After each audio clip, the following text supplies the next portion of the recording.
Una mujer de bendición. Debbie Morris. Capítulo 7. La palabra con S. Encuentre favor a través de la sumisión bíblica. Como los repartimientos de las aguas, así está el corazón del rey en la mano de Jehová. A todo lo que quiere lo inclina. Proverbios 21:1. Ella recorrió las pantallas de televisión estadounidenses en la década de 1970. Siempre estando desaliñada en su casa con vestido y delantal, con su cabello color ratón en un estado enervante de alarma, ella rápidamente se convirtió en el símbolo de todo lo que las mujeres contemporáneas no desean ser. Al responder a los gritos que le daba su esposo sentado cómodamente en su gran sillón con su típico chillido, "Ya voy, Archie", ella se rendía débilmente a sus constantes demandas. Daba excusas atolondradas para su comportamiento inexcusable. Dulce pero despistada, no tenía poder en el mundo y ejercía poca influencia incluso en su propio hogar. Y aunque nos hacía reír, nos dejó con una imagen de sumisión suficientemente siniestra como para que cualquier mujer sensata saliera gritando de terror en la dirección contraria. Ninguna persona en sus cabales desea ser Dick Bunker. Por lo que la última vez que hablé de la sumisión, inicialmente le dije al grupo que hablaría de la palabra con S. Cuando todas sonrieron y parecía que estaban ansiosas por escuchar más, yo supe que estaban pensando en una palabra distinta con S. El tema de la sumisión rara vez genera tal respuesta entusiasta. Al igual que los rizadores, las fajas y los utensilios de cocina que no pueden meterse en el horno de microondas, está fuera de estilo y muchas mujeres esperan que nunca regrese. Puedo comprender por qué. La imagen antigua de la sumisión no encaja con nuestra mentalidad del siglo XXI. Las mujeres estos días, ya sean amas de casa o ejecutivas de empresas, desean cambiar el mundo y moldear la cultura. Aspiramos a hacer avanzar el reino de Dios, construir una familia fuerte, bendecir a las multitudes, impactar la escena política, crear empleos y defender causas para enriquecer la vida de la gente. ¿Cómo podemos triunfar en tales cosas y ser sumisas a la vez? Lo crea o no, yo puedo resolver esa pregunta con una sola palabra: Esther. Como una de las mujeres más asombrosas de la Biblia, Esther proporcionó una prueba temporal de cuán poderosa puede ser una actitud de sumisión. Su influencia afectó poderosamente no solo al rey, sino también a un reino tan grande que iba desde la India hasta Etiopía. Su sabiduría cambió las leyes de la nación. Su intervención impidió un genocidio y salvó a la raza judía. En otras palabras, Esther, aunque era famosa por la gracia de su sumisión a las autoridades de su vida, no era ninguna Edith Bunker. La predecesora de Esther en el palacio del rey Asuero, la reina Vasti, perdió la corona cuando tomó una posición común en nuestros días, pero extraña en los suyos. Se negó a someterse a su esposo. Cuando le pidió que se le uniera al banquete real, ella declinó y señaló que tenía mejores cosas que hacer. La Biblia no nos dice por qué lo hizo. Estoy segura de que pensó que las razones eran buenas. Posiblemente ella no deseaba marcharse de la fiesta que estaba dando para las mujeres de su palacio real. Posiblemente ella no sentía que estaba a la altura de los amigos de su esposo. Posiblemente estaba cansada y tenía jaqueca. Cual fuera la excusa, al rey no le pareció bien y consultó con sus consejeros qué hacer. Luego de discutir acerca de su comportamiento irrespetuoso, ellos llegaron a un consenso. No solamente contra el rey ha pecado la reina Vasti, sino contra todos los príncipes y contra todos los pueblos que hay en todas las provincias del rey Asuero. Porque este hecho de la reina llegará a oídos de todas las mujeres, y ellas tendrán en poca estima a sus maridos. Si parece bien al rey, salga un decreto real de vuestra majestad y se escriba entre las leyes de Persia y de Media, para que no sea quebrantado, que Vasti no venga más delante del rey Asuero. Y el rey haga reina otra que sea mejor que ella. Y el decreto que dicte el rey será oído en todo su reino, aunque es grande, y todas las mujeres darán honra a sus maridos, desde el mayor hasta el menor. Esther 1, 16, 17, 19, 20. Aparentemente, Persia no estaba lista para una nación llena de divas domésticas. De manera que Vasti salió de escena sin su corona, y comenzó la búsqueda para un reemplazo. Cuando Esther fue elegida como una posibilidad, todo el mundo en el palacio debió haber percibido su llegada como refrescante. Al ser un completo contraste con Vasti, su tío Mardoqueo, quien la crió luego de que sus padres fallecieran, la había instruido para que fuera respetuosa y sumisa. Su actitud rápidamente se abrió camino para avanzar, y ella se volvió una favorita del personal real. Todos la amaban, especialmente el rey, quien puso la corona real en su cabeza, y la hizo reina en lugar de Vasti. Esther 2:17. Y casi vivieron felices para siempre. Suena como el final de un cuento de hadas, excepto por una cosa: ese es solamente el primer capítulo de la historia. Lo que sucedió después marca uno de los episodios más escalofriantes de la historia judía. Usted puede encontrar un recuento completo en el libro de Esther, pero la versión corta se reduce a esto. No mucho tiempo después de su boda, el nuevo esposo de Esther fue engañado por un malvado funcionario llamado Amán para que firmara un edicto que pedía la exterminación de todos los hombres, mujeres y niños judíos en el imperio medo-persa. Nadie más en el palacio sabía que Esther era judía. En obediencia a las instrucciones de Mardoqueo, ella no se los había dicho. Ella tenía una razón para creer que podría estar a salvo de la masacre si tan solo no llamaba la atención y guardaba silencio. Mardoqueo, sin embargo, le envió a decir que hiciera justo lo contrario. Le ordenó que fuese ante el rey a suplicarle y a interceder delante de él por su pueblo. Esther 4:8. Es más fácil decirlo que hacerlo. El rey no había llamado a Esther en 30 días. De acuerdo con la ley, cualquiera, incluso la reina, que entrara en el salón del trono sin ser invitado, sería ejecutado, a menos que el rey hiciera una excepción al extenderle su cetro de oro a esa persona. Versículo 11. Esther le explicó a Mardoqueo el peligro, pero él no mostró conmiseración. No piensas que escaparás de la casa del rey más que cualquier otro judío. Porque si callas absolutamente en este tiempo, respiro y liberación vendrá de alguna otra parte para los judíos. Mas tú y la casa de tu padre pereceréis. ¿Y quién sabe si para esta hora ha llegado el reino? Versículos 13-14. Al quebrantar el antiguo estereotipo, la respuesta que le dio Esther a Mardoqueo, aunque sumisa, no fue ni atolondrada ni débil. Ve y reúne a todos los judíos que se hallan en Susa, y ayunad por mí, y no comáis ni bebáis 3 días, noche y día. Yo también con mis doncellas ayunaré igualmente, y entonces entraré a ver al rey, aunque no sea conforme a la ley. Y si perezco, que perezca.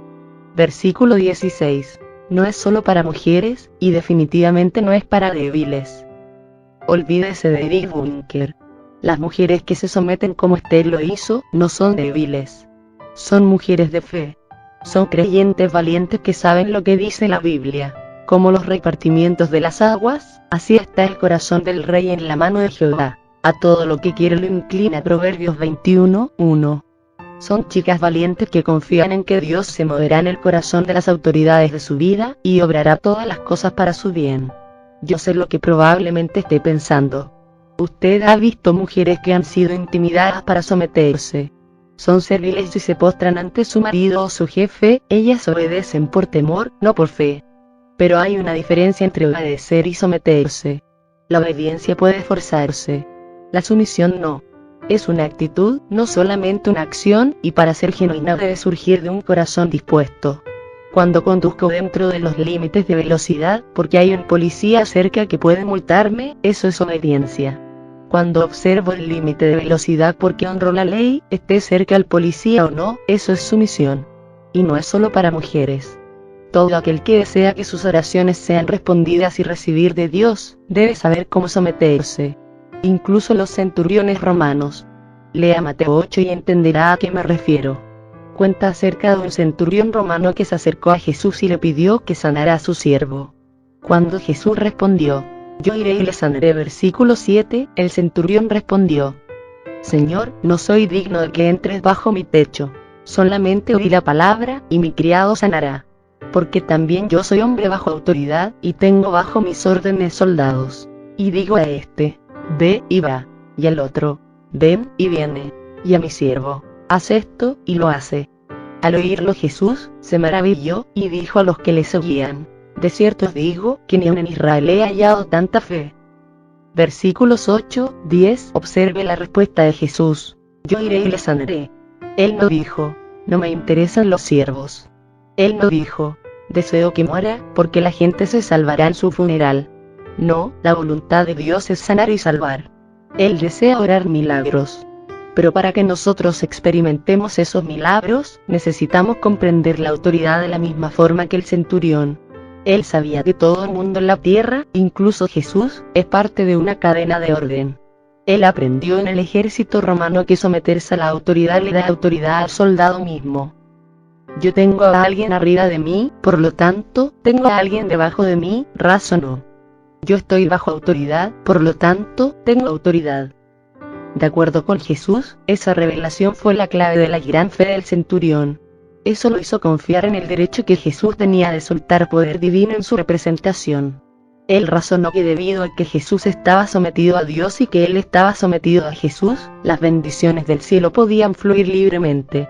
Como resultado, su siervo fue sanado esa misma hora, ver Mateo 8:13. Cuando se es soldado, siervo y reina de belleza, la sumisión es algo bueno. No solamente nos traen ascenso divino, como sucedió con Esther, y nos coloca en el lugar correcto para recibir el poder de Dios, como lo hizo con el centurión, también nos protege. No puedo contar las veces en que someterme a Robert Morris me ha salvado del dolor, los problemas y la vergüenza. O las veces en que no me sometí y me arrepentí, como el día hace años en que estábamos conduciendo hacia casa luego de una reunión en el oeste de Texas. Robert, agotado por predicar, me pidió que condujera. Cuando me pasé al lado del conductor, me dijo, no excedas la velocidad. Yo estuve de acuerdo, por supuesto, en teoría. Luego coloqué el regulador de velocidad a 67. Cierto, eso era un poco más rápido del límite de velocidad establecido de 65. Pero yo estaba segura de que podía manejarlo. Tan segura, de hecho, que ni siquiera toqué el freno cuando pasé la patrulla de caminos al lado de la carretera. Hasta que vi las luces parpadeando por mi retrovisor. Compasivamente, el oficial solamente me dio una advertencia en lugar de una multa. Pero aún así, una vez que estuve lejos del alcance de su oído, expresé mi indignación. Eso es absurdo, dije. Solamente iba a 67. Robert solamente me miró. Te dije que no elevaras la velocidad, me dijo. Ese fue un incidente trivial, pero ilustra un hecho espiritual importante. Cuando salimos de debajo de nuestra autoridad delegada, nuestra fe se debilita, nuestra propia autoridad es socavada y nos volvemos presa del enemigo. No estoy insinuando que la patrulla de caminos sea el enemigo. Por lo tanto, si deseamos vivir en victoria, debemos aprender a someternos a la estructura de autoridad de Dios. Jesús mismo nos mostró cómo.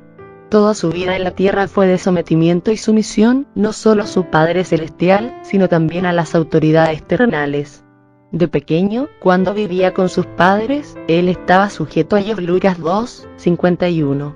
Se sometió al bautismo en agua de Juan, aunque no lo necesitaba, ver Mateo 3:15.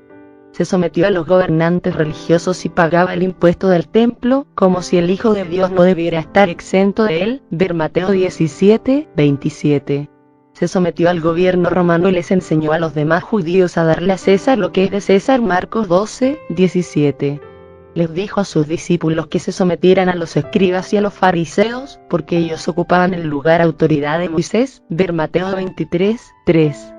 Él se sometió a sí mismo a Dios y a la cruz, haciendo la oración suprema de sumisión. Padre, si quieres, pasa de mí esta copa, pero no se haga mi voluntad, sino la tuya. Lucas 22:42. Un baile, no una marcha. Aunque ha ganado una mala reputación, la sumisión llevada a cabo de acuerdo con el diseño de Dios, en realidad es hermosa, especialmente la sumisión entre un esposo y una esposa. Pone orden en el hogar. Dios le da orden a todo aquello por lo que se preocupa. Él decretó un orden para la creación, un orden para la iglesia y un orden para el matrimonio. Pero no es un orden rígido, una marcha autoritaria al estilo militar. La sumisión divina en el matrimonio es más como un baile, un vals. Si tanto el esposo como la esposa sobresalen en los papeles que les corresponden, es imposible detectar quién está llevando el paso. El esposo dirige y la esposa sigue, pero ambos parecen moverse como uno. Al someterse unos a otros en el temor de Dios, Efesios 5:21, ellos flexionan y fluyen juntos a medida que siguen las instrucciones de las Escrituras. Las casadas estén sujetas a sus propios maridos, como al Señor. Porque el marido es cabeza de la mujer, así como Cristo es cabeza de la iglesia, la cual es su cuerpo, y Él es su Salvador. Así que, como la iglesia está sujeta a Cristo, así también las casadas lo estén a sus maridos en todo. Así también los maridos deben amar a sus mujeres como a sus mismos cuerpos. El que ama a su mujer, a sí mismo se ama. Porque nadie aborreció jamás a su propia carne, sino que la sustenta y la cuida, como también Cristo a la iglesia. Versículos 22, 24, 28, 29. Dios nos dio esas instrucciones no para lastimarnos, sino para ayudarnos. Posiblemente si el pecado nunca hubiese entrado a escena y Adán y Eva no hubiesen caído, nosotros no necesitaríamos la estructura de autoridad en el matrimonio. Nuestra voluntad estaría completamente unida con Dios y con los demás, tanto que la sumisión no sería cuestión de polémica. Pero debido a la caída, cada uno terminamos con una voluntad individual y necesitamos un plan que mantenga las cosas fluyendo correctamente cuando no estamos de acuerdo. Y Dios nos dio uno. No es un plan maligno, es un plan bueno. Es para nuestro beneficio. Bajo el plan de Dios, cuando un esposo y una esposa no pueden estar de acuerdo en algo y se debe tomar una decisión, entonces el esposo carga con la responsabilidad. Él tiene que tomar una decisión. Eso no significa, sin embargo, que la esposa deba guardarse su opinión, poner cara feliz, y simplemente seguir marchando como un pequeño soldado cristiano que intenta sobrevivir. Yo solía pensar que eso requería la sumisión, y cometí algunos errores como consecuencia. El más costoso que cometí fue el año en que Robert y yo cambiamos a nuestro hijo James a una escuela cristiana nueva. Habíamos escuchado cosas grandiosas de la escuela y sonaba bien, pero yo nunca sentí paz al respecto. Continuaba sintiendo en mi corazón que la educación pública sería una mejor decisión. La escuela cristiana era muy costosa, y teníamos que pagar todo el año por adelantado. El día de la inscripción, Robert y yo condujimos hacia la escuela e hicimos un cheque. En ese tiempo representaba mucho dinero para nosotros todavía, ahora que lo pienso, y yo pensé que podríamos estar cometiendo un error. Pero no le comuniqué a Robert mi recelo. ¿Puede adivinar lo que sucedió? Resultó ser un desastre.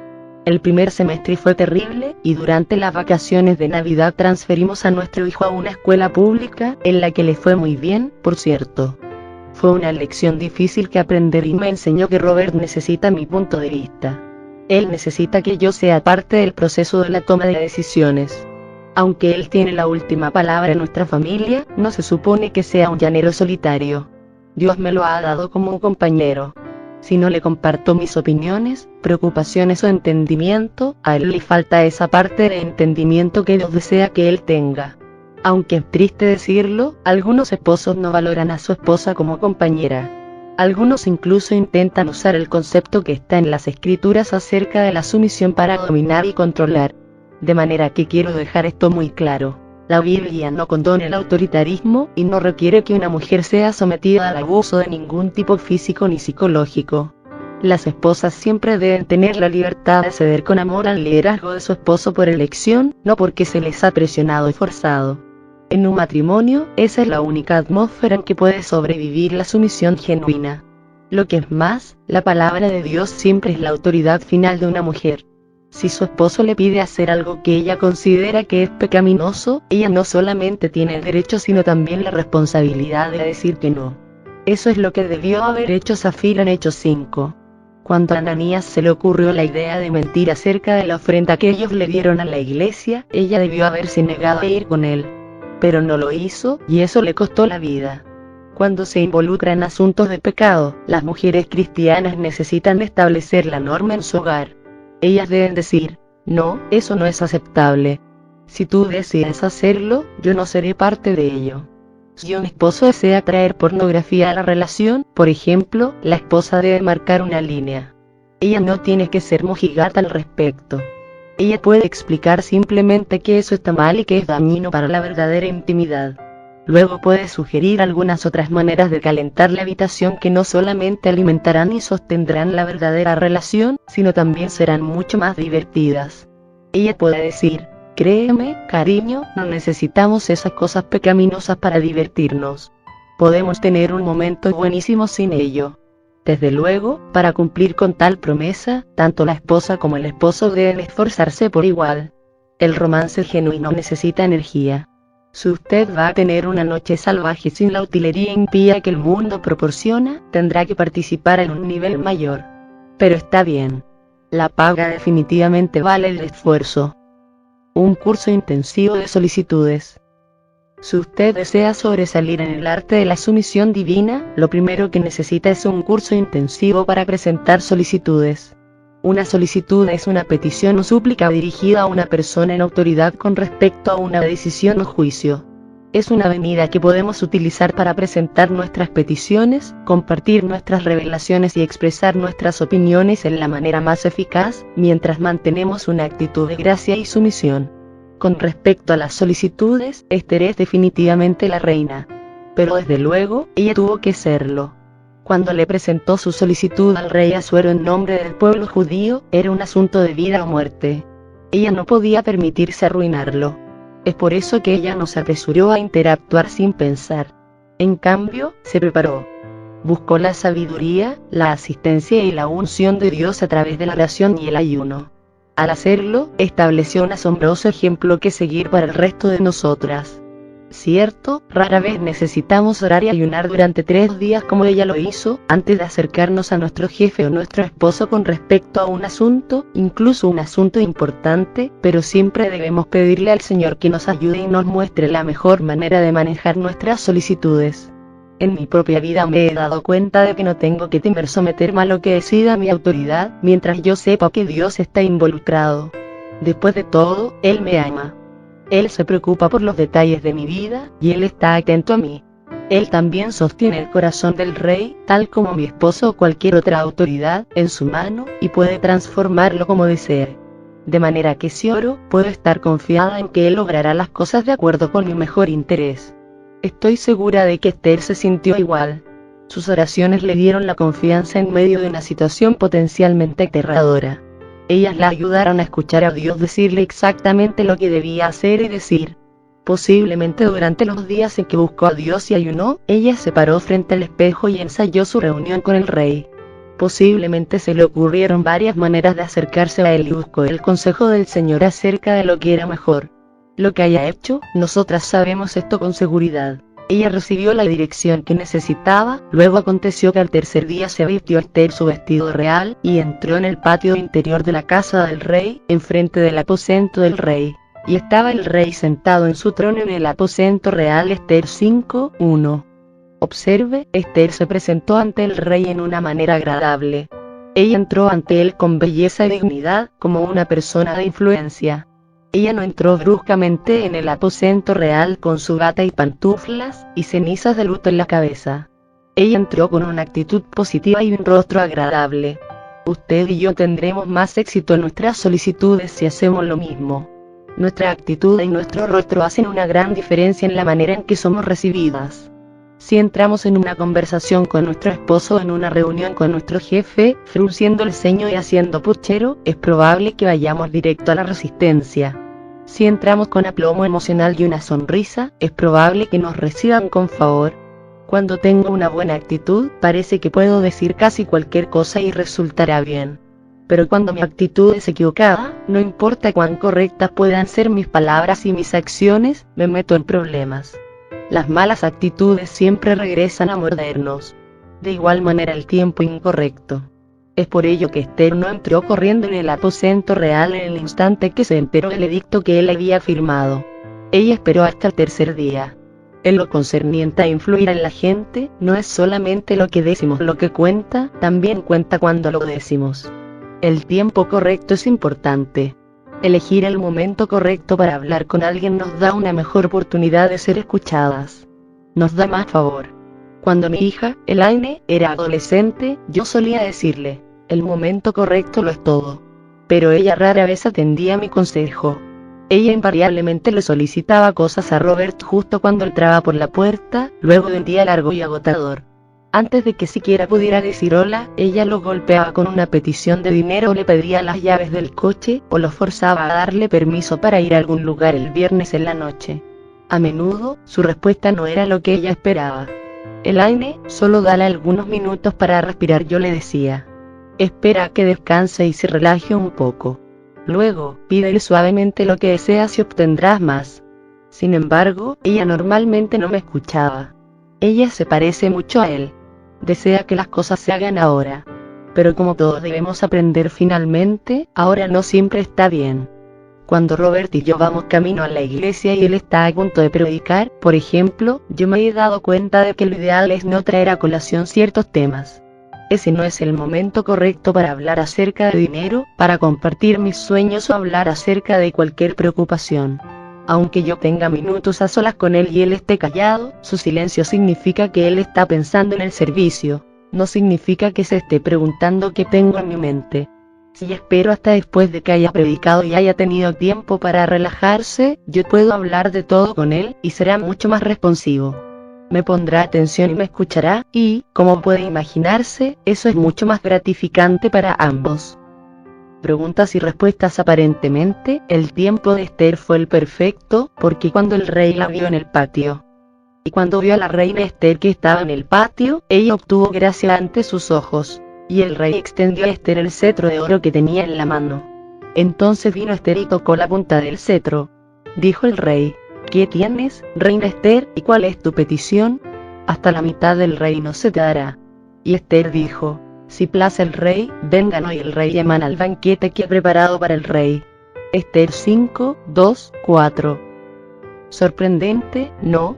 Aquí, Esther tuvo la oportunidad de expresar su queja directamente al rey, pero se refrenó, decidiendo en cambio un acercamiento indirecto.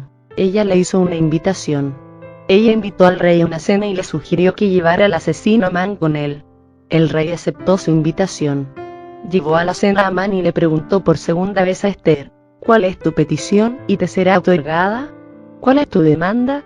Aunque sea la mitad del reino, te será concedida. Versículo 6.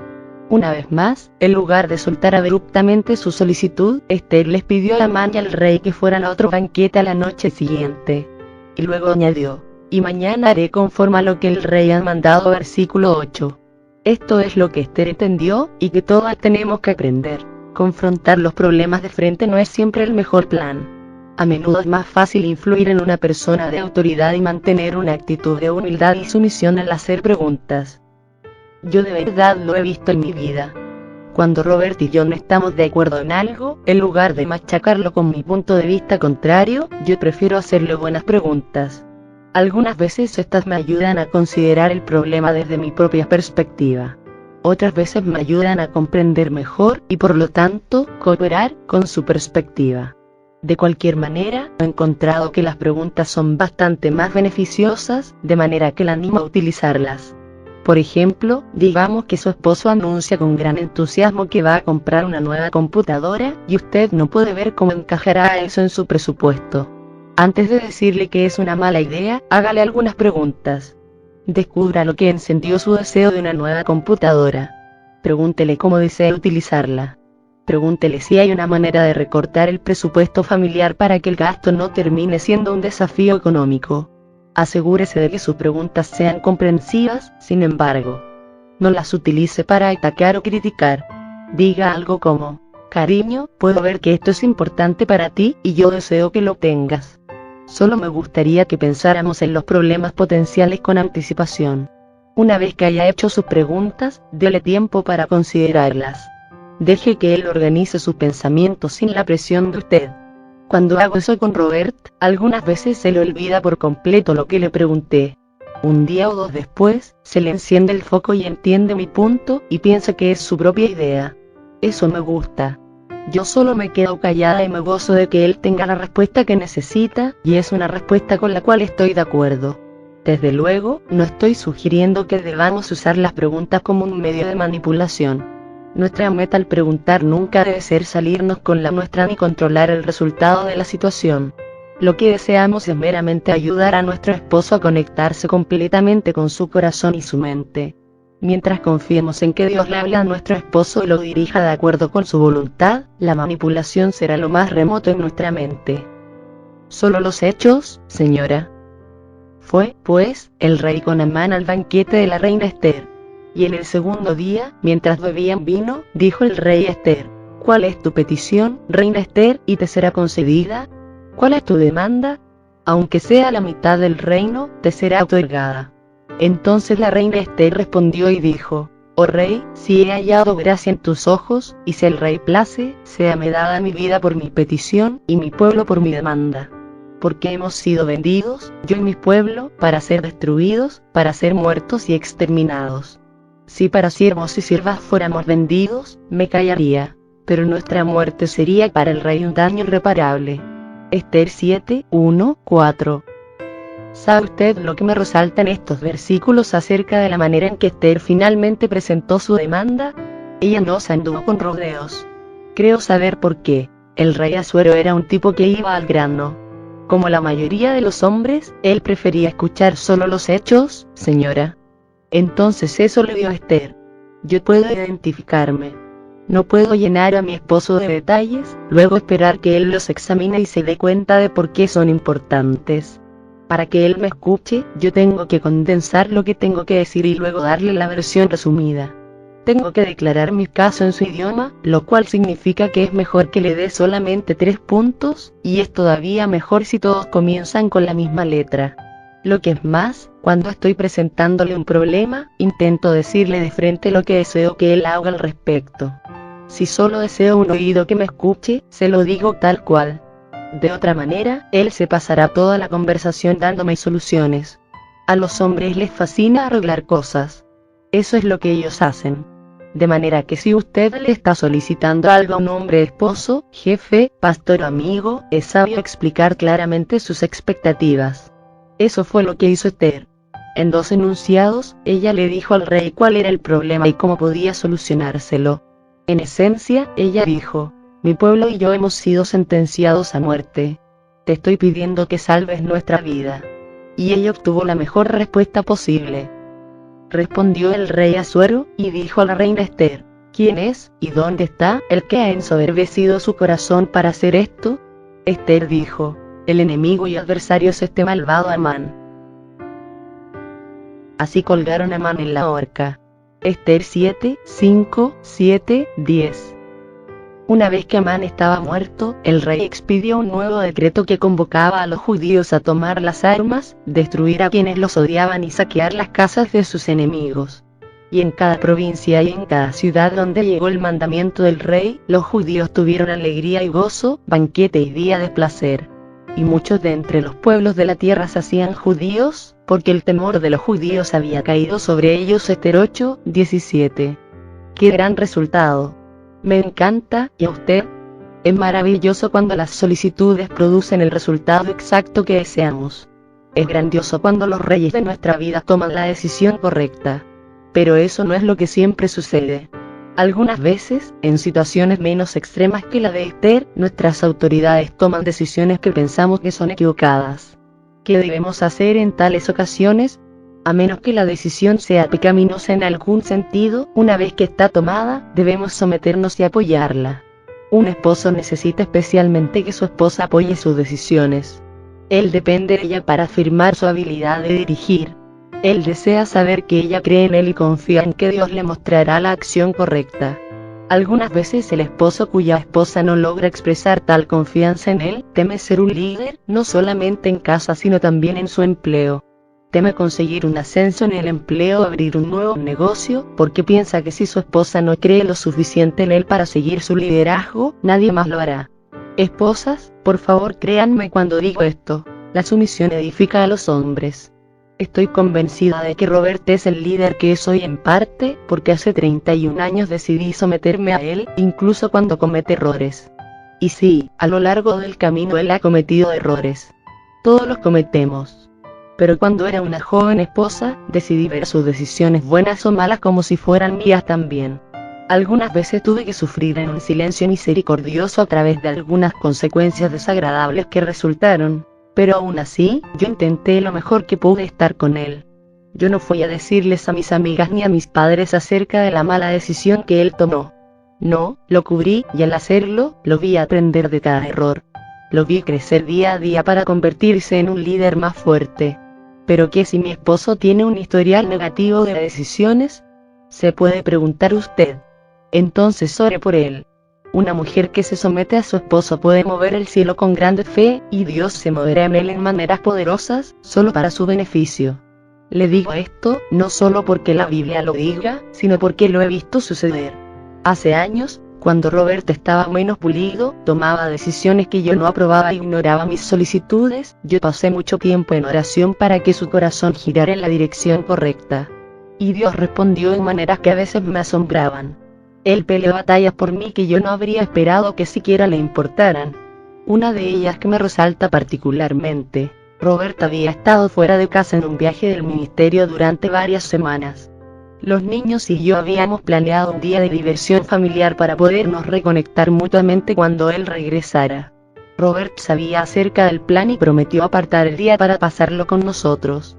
Justo después de que llegó a casa del aeropuerto, sin embargo, un amigo le llamó y le pidió que jugara en golf en un club campestre muy lindo. Nosotros no teníamos mucho dinero para gastar en golf entonces, y ya que el amigo le había ofrecido pagarle, le parecía a Robert como una oferta demasiado buena para ser verdad. De manera que me preguntó cómo me sentiría si aceptaba. Bien, realmente estamos ansiando nuestro día familiar, de manera que nos desilusionaríamos, dije. Entonces, después de hacer una oración silenciosa pidiendo por la gracia de ser linda al respecto, añadí: pero si deseas jugar golf, está bien. B. A menos que usted piense demasiado como Eddie Bunker, le aseguro que eso no fue ceder débilmente. Con los años he aprendido que tengo que elegir mis batallas. No puedo darme el lujo de hacer grandes líos por molestias pequeñas. Debo guardar mi voz para los asuntos esenciales si deseo maximizar mi influencia. Cuando veo que patrones destructivos están emergiendo o siento que cierto procedimiento violará el valor intrínseco de nuestra familia, digo algo al respecto. Hago una solicitud energética. Pero en este caso, yo no sentí que debía hacerlo. Robert no tiene el hábito de desilusionar a nuestra familia. Él es un esposo y padre amoroso y atento. Su deseo de jugar golf fue solo un asunto de preferencia personal. Debido a que no era incorrecto y no provocaría ningún daño real, decidí mantener la armonía de nuestro hogar y mantener mi paz. Por lo tanto me quedé callada. Dios, por otro lado, no lo hizo. Como Robert me confesó más tarde, cuando él salía por la puerta con sus palos de golf, escuchó que el Señor le dijo: no vayas. Por una vez, Robert no fue obediente. ¿Voy a jugar golf?, Dios respondió. Dele dijo que estaba bien. Conduciendo hacia el club de campo, se dio cuenta de que estaba sintiendo una jaqueca. Empeoró cada kilómetro, de manera que se detuvo en una gasolinera y compró aspirina. Al tragar un par de tabletas, regresó al coche y continuó con la cabeza pulsándole determinado a jugar golf. Para cuando su amigo y él comenzaron, además de la jaqueca, comenzó a sentir náuseas. En el primer hoyo, justo frente a su amigo y los demás jugadores, llegó a su punto de quiebre. Y vomitó. «De acuerdo, señor, tú ganas», dijo, arrastrando sus palos de golf de vuelta al coche. Mientras conducía a casa, Dios le dio sus instrucciones. Dile a Debbie que no debiste haber ido a jugar golf. Arrepiéntete con ella y yo te sanaré. Tengo una jaqueca. No deseo decirle que lo siento, argumentó. Al final, desde luego, Robert escuchó al Señor. Llegó a casa, se arrepintió, Dios lo sanó de la jaqueca y nuestra familia pasó una grandiosa tarde juntos. Mi esposo aprendió una buena lección. Las cosas obraron para mi beneficio sin tener que soltar una rabieta o actuar desagradablemente. Y una vez más, le agradecí al Señor y a Esther por enseñarme lo que puede hacer la sumisión. Si te gustó el audiolibro, puedes contribuir para que sigamos subiendo audiolibros aportando el link de la descripción. Si te gustó el canal, dale me gusta y suscríbete, no cuesta nada y ayuda muchísimo.